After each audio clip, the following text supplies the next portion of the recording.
You've heard his name. You've probably seen him on a stained glass window, or maybe a bumper sticker. Some people use his name as a prayer. Others use it as a curse word.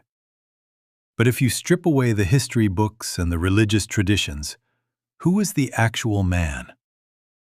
In the Bible, Jesus once asked his friends, "Who do people say that I am?" Mark 8:27.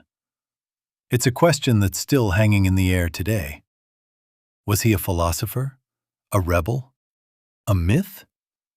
Or something else entirely? Most historians agree Jesus was a real person who lived in the Middle East about 2,000 years ago.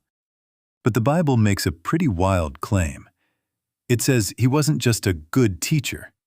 It says he was God with skin on. The Gospel of John puts it like this: "The Word became human and made his home among us." John 1:14. Think about that. If there is a creator of the universe, he didn't stay distant. He didn't just send a manual or a list of rules. He showed up. He got hungry. He got tired. He laughed with his friends. He was relatable. He didn't hang out with the perfect religious elite either. He spent his time with the outcasts, the tax collectors, and the people society had written off. Why? Because he wanted to show that no one is too far gone for God to love. So what was his message? It wasn't do better or else. It was actually a lot more radical. Jesus said, "I am the way, the truth, and the life." John 14:6. He didn't just point to a path. He said he was the path. He taught that the world is broken, which, let's be honest, we can see just by looking at the news. We feel that brokenness in our own lives too. We call it sin, but you can think of it as missing the mark or being disconnected from our source.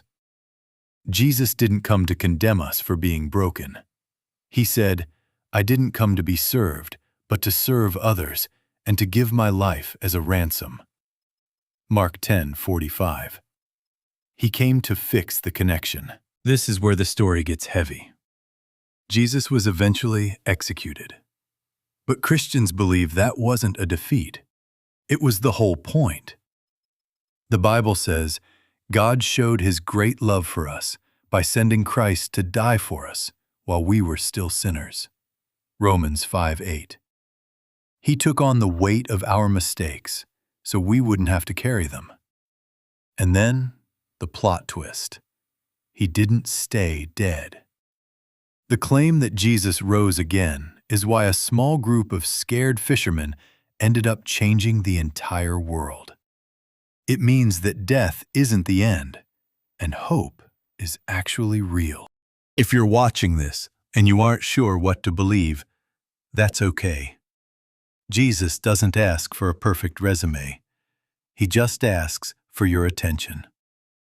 There's a beautiful invitation in the book of Matthew where Jesus says, "Come to me, all of you who are weary and carry heavy burdens, and I will give you rest."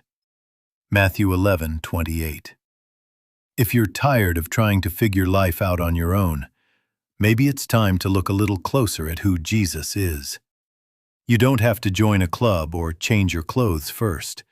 Just start by reading his story.